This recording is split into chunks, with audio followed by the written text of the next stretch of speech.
Est-ce qu'il vous arrive de souhaiter de belles conversations avec vos proches, d'entretenir des dialogues qui sont constructifs, d'aller au bout des choses, mais soudain, vous vous apercevez que dans l'échange, le ton monte, le rythme accélère.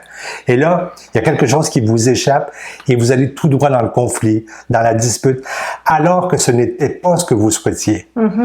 Dans cette vidéo, on vous partage la chose à faire quand le ton monte pour avoir des conversations constructives.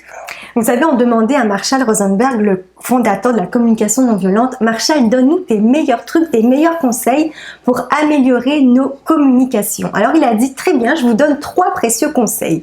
Le premier conseil, c'est de ralentir. Le deuxième conseil, c'est de ralentir. Laisse-moi deviner le troisième.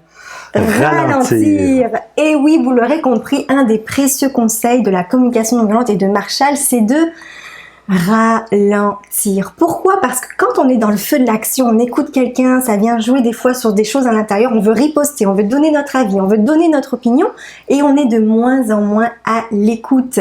Et parfois, ça peut glisser petit à petit vers le débat alors qu'au début, ce qu'on voulait, c'était un dialogue, donc une ouverture de part et d'autre. Donc, première chose, c'est de ralentir. Mais concrètement, ça donne quoi? On fait quoi avec ça?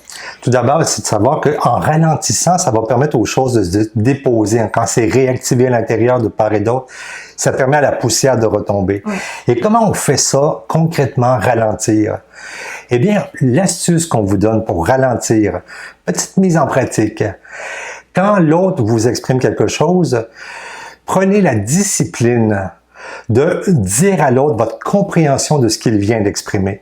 Avant de donner votre avis, votre opinion, de dire ce qui est là pour vous, votre réaction, proposez à l'autre la reformulation de ce que vous venez d'entendre pour vous assurer d'écouter jusqu'au bout.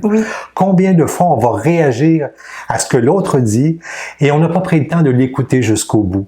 Et donc, on n'est pas vraiment au clair avec ce qui est vraiment là pour l'autre et on réagit peut-être sur quelque chose que l'autre n'a même pas voulu dire, mais vu qu'il n'a pas pu aller au bout de sa pensée ou de ce qui est là pour lui, on réagit.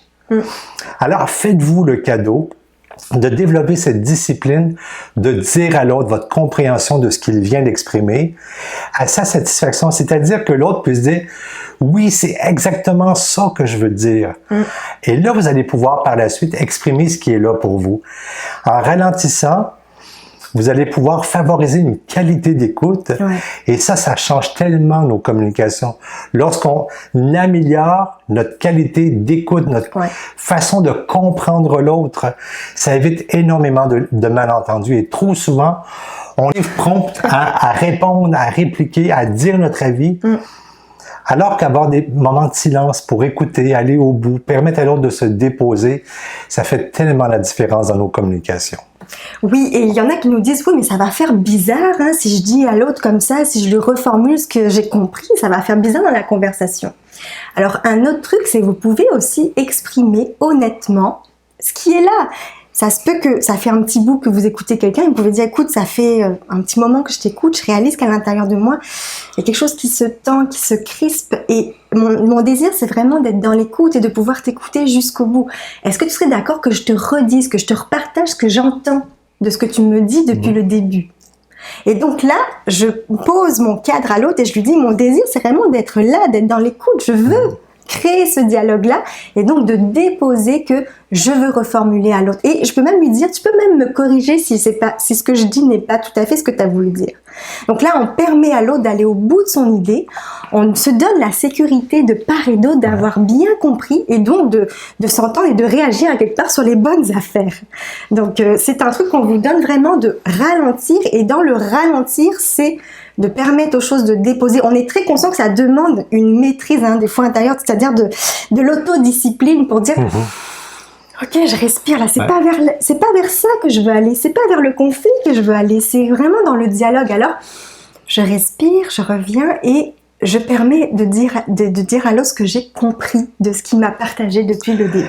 Et après, vous pourrez revenir à vous et déposer ce qui vous habite, la réaction que ça suscite à l'intérieur de vous, vos émotions, vos besoins, et faites-vous un cadeau. Par la suite, demandez à l'autre qu'il vous reformule ce que vous venez de dire. Et ainsi, vous êtes dans une dynamique de dialogue et non pas dans le débat dans le jeu de qui a tort, qui a raison, dans celui qui a le dernier mot ou qui a les meilleurs arguments.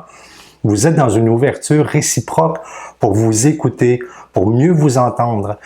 Je dépose quelque chose, je m'assure d'être bien entendu. L'autre exprime quelque chose et je lui assure qu'il a été bien compris. Utilisez cette astuce de prendre le temps de ralentir dans vos communications et vous allez voir, ça fait toute la différence.